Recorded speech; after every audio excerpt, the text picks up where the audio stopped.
Good evening and welcome to QUT Web News. Good evening.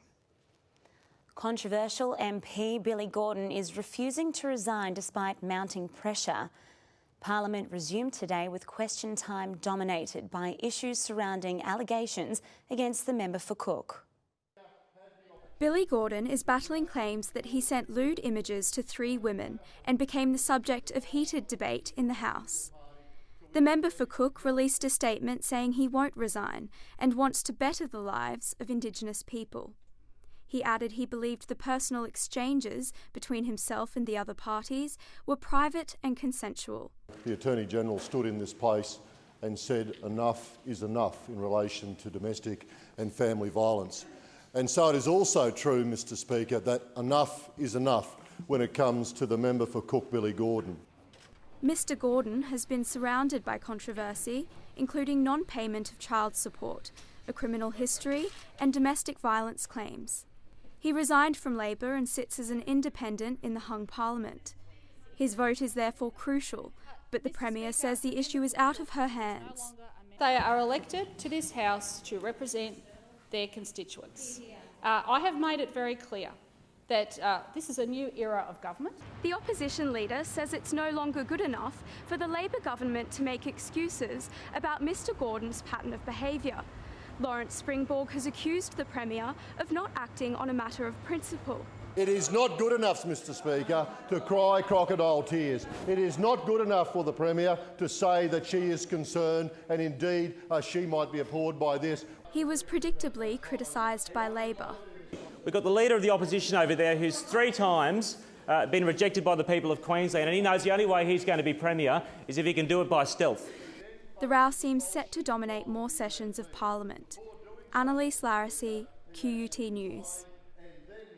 Children as young as 14 may soon be closely monitored under proposed new terrorism laws. The New South Wales Government has asked the Commonwealth to change legislation in the wake of the murder of a police accountant. At the moment, authorities can put what is called a control order on someone 16 or over. The Commonwealth is expected to lower that to 14. And New South Wales authorities wants detainees to be held up to 4 days before police have to seek a court extension. I think the age of the person concerned last Friday week demonstrates that 14 is not too young an age for an order of this kind to be made. The changes are in response to continuing attempts by Islamic State and its supporters to indoctrinate and recruit younger Muslims. There are people who are seeking to influence, to groom young Australians. However, not everyone is in support of the proposed law changes. They argue that it won't stop terrorist activity, but will remove a teenager's rights and access to the law. There is no evidence available publicly that the kind of draconian reforms that are being proposed would have made the slightest bit of difference in that case. Despite the recent events in Parramatta, it is reported that the law changes have been in progress for some time. Vincent Roach, QUT News. And there have been 2 security threats against Australian universities. Tasmanian police believe the threat made against UTAS may have come from outside Australia. And police are still investigating a shooting threat made online yesterday against the University of New South Wales. They suspect the anonymous threat was a hoax. Officers patrolled the Kensington campus overnight and today. They've advised students to remain vigilant and report any suspicious activity.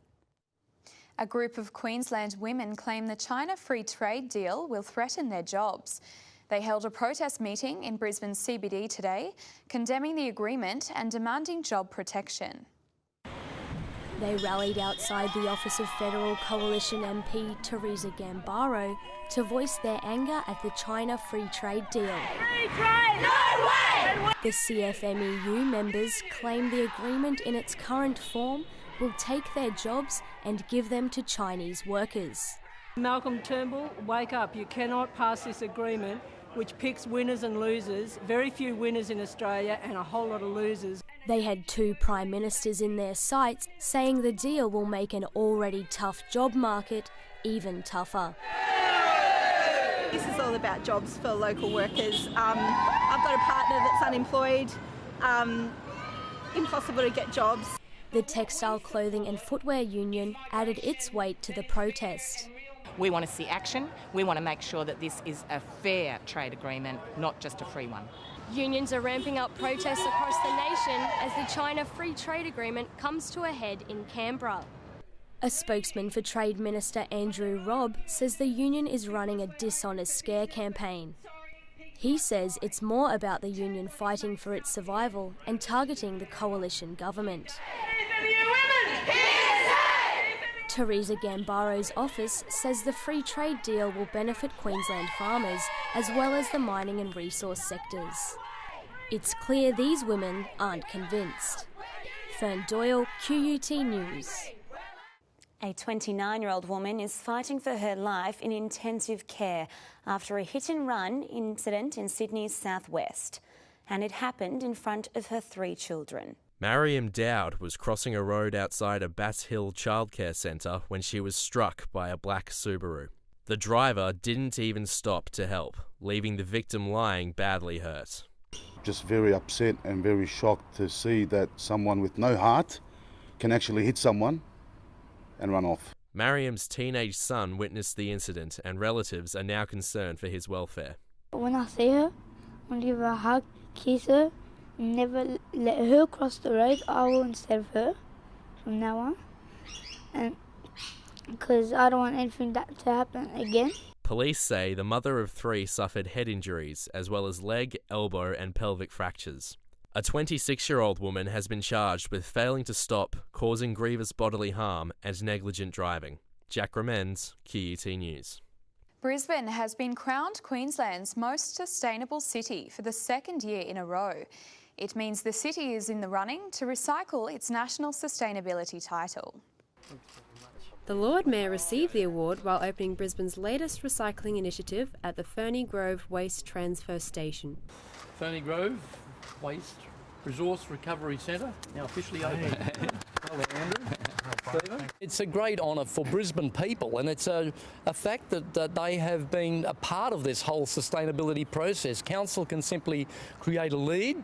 It's up to the people of Brisbane then to get in behind it. Among the city's green practices praised by judges are the council's low-emission bus fleet, a recycle art competition, and the Better Bikeways program. At the moment, Brisbane City is Australia's single largest purchaser of 100% green energy. Brisbane is now in the running to retain its title as Australia's most sustainable city, but on a worldwide scale, it's still got room for improvement. And some say Brisbane should now look to take on European cities on the global sustainable ranking. I think Brisbane is in a good place to come into the top 20 in the world ranking. Australia's national awards will be held in Brisbane next month. Chloe Ramford, QUT News. A Brisbane hotel well known for its consumption of beef today had live cattle on the menu. The Brekky Creek hosted a charity auction to raise money for and awareness of prostate cancer. Before he was put up for auction, Biscuit, the 630-kilo steer, stomped through the hotel, taking time for a thirst quencher before the bidding began. The Charolais Limousin Cross sold for $25,000 and the funds will be donated to the Mater and Princess Alexandra hospitals. But I've bought this on the behalf of the ALH Group and Bruce Madison today. So, as I said, we do a lot of business together, and I think it's a worthwhile charity. The lunch which followed served up the champion single steer from this year's Ekka and 6 other prize beasts. As for Biscuit, this lovely young chap over here will go away to another home for a couple of days, and then he will come back to us and it'll be on offer for our customers to enjoy. The Breakfast Creek Hotel has been holding auctions for over 10 years now, and after today's efforts, they've raised a total of over $100,000 for prostate cancer research. Biscuit's fate might be sealed, but it's all in a good cause. Adriana Madgeros, QUT News. Time now for a look at the weather. There were plenty of storms hovering around the southeast today. Storm warnings remain current tonight. Brisbane reached a top of 28 today. Storms blew through the Gold and sunny coasts this afternoon, 26 degrees in both centres. And Ipswich, 32 degrees. Around the nation tomorrow, it'll be partly cloudy in Sydney, 6 to 24 the range in Canberra, sunny and 27 degrees for Melbourne. Perth can expect some showers and a top temp of just 21. The forecast for Queensland: centres right down the coast can expect a mostly sunny and warm Wednesday. 30 for Cairns, 29 for Townsville, and 28 degrees in Mackay and Bundaberg. Out west, Longreach and Mount Isa are expecting tops of 36 and 37. Finally, the outlook for Brisbane over the next 3 days. We can expect a slightly cooler day tomorrow, but the showers will persist through to the end of the week. That brings you up to date with the weather. And that's all the news we have for now. We're back tomorrow with more QUT Web news. Goodbye.